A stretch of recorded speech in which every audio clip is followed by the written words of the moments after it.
옛날에 도 닦겠다고 하는 사람들이 주로 자기장이 아주 높은 곳을, 그런 곳을 선호했다는 거는 다 알고 계시겠죠. 그래서 자기장이 높다는 것은 산꼭대기, 높은 산의 꼭대기 같은 데가 자기장이 높고요. 또 골짜기, 깊은 골짜기 속에 이런 데가 자기장이 높고, 더 높은 곳은 굴속 같은 데죠. 깊은 굴속 같은 데 들어가서, 그래서 옛날에 굴속에서 돌을 닦은 사람이 많았던 것입니다.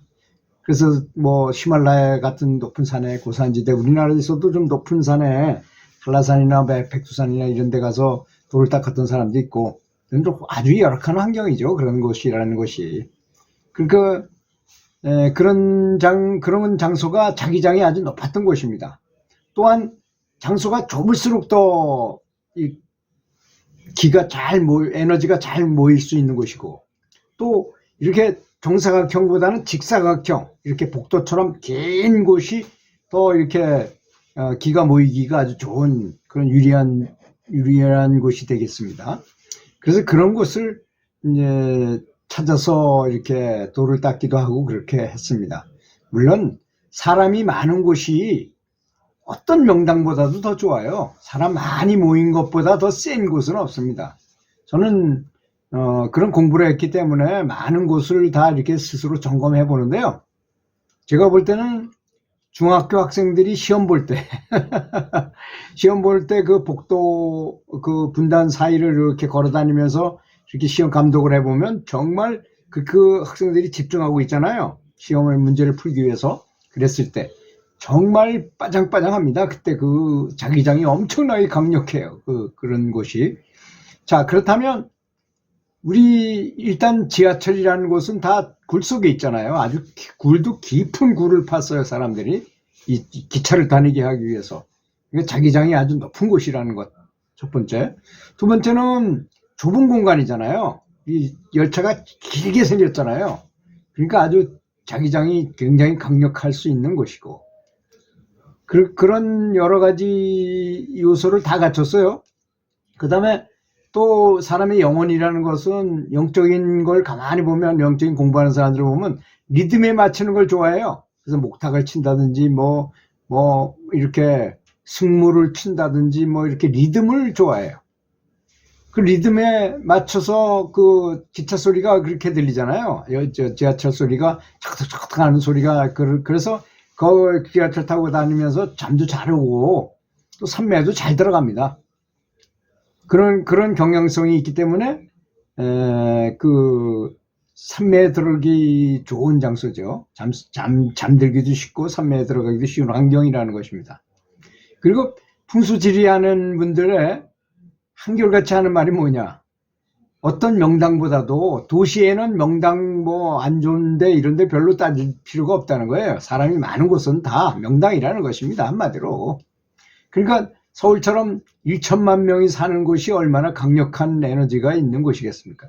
제가 모처럼 강원도 원주에 살다가 어제 서울을 갔었는데요.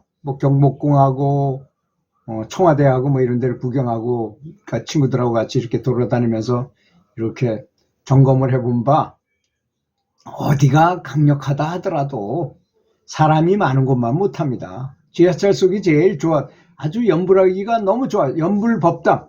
이게 연불법당이라고 저는 말하고 싶더라고요. 그래서 나이가 65세가 넘었으니까 무료잖아요. 그래서 여기서 타고 저 종착역까지 왔다 갔다 하면서 연불하면 참 좋겠구나 하는 생각을 했습니다. 사람들이 앉아있는 자세도 전부 눈을 감고 뭔가 생각하고 있고, 다들 이렇게 열차를 타고 가는 중이기 때문에 움직일 수 없는 공간에 딱 이렇게 움직이지 않고 있잖아요. 그게 바로 명상하는 거하고 아주 비슷한 상태에 빠진 것 같아요.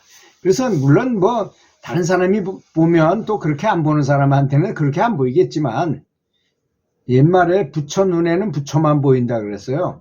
그런 것처럼 그런 눈으로 바라보면 그렇게 볼 수 있다는 것이죠. 제 말은 다 그렇다는 것이 아니고, 그래서 참 좋은 곳이구나. 그래서 제가 아는 도반은 그 지하철 속에 딱 타가지고 연불을 시작했다는 5분도 안 돼가지고 산매에 딱 들어가 버리면요, 수시로 종착역까지 가가지고 다 내린 다음에 거기 경비하는 사람이 와서 나가라 할 때 그때 깨가지고 나오고 그런 데가 한두 번이 아니었다 그래요. 그만큼 좋다는 얘기죠.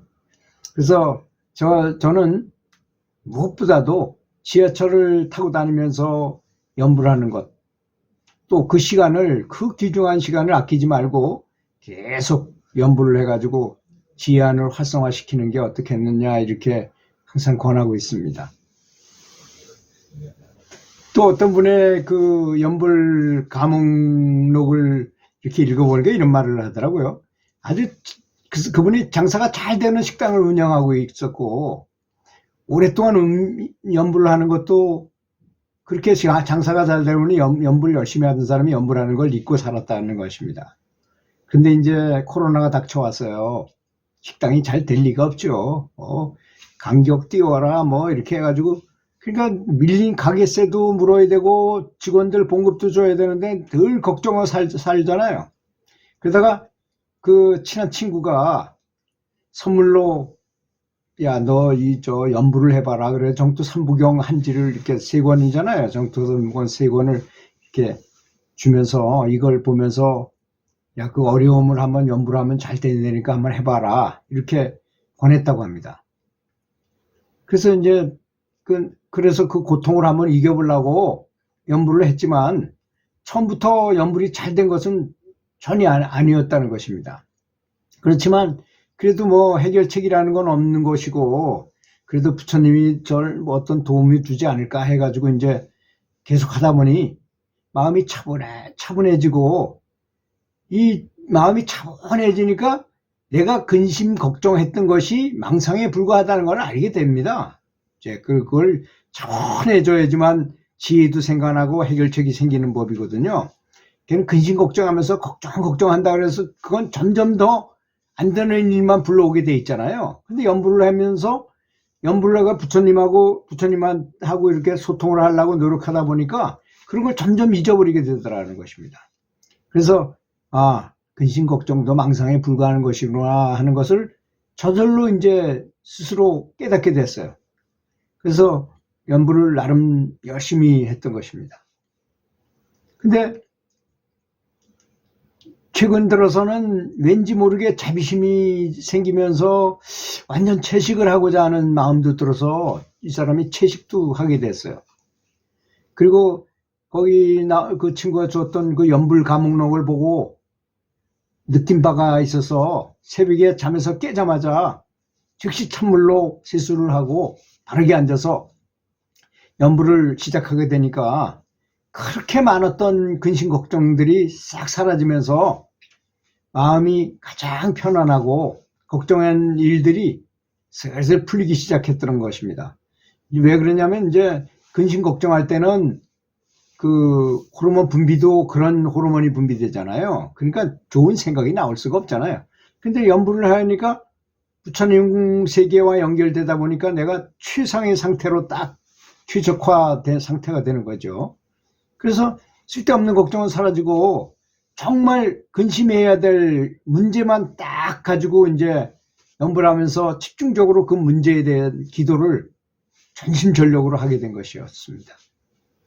근데 이제 일이 풀리려니까 또 그런 일이 벌어져요. 이 사람이 그렇게 기도에 갚인 것 같아요.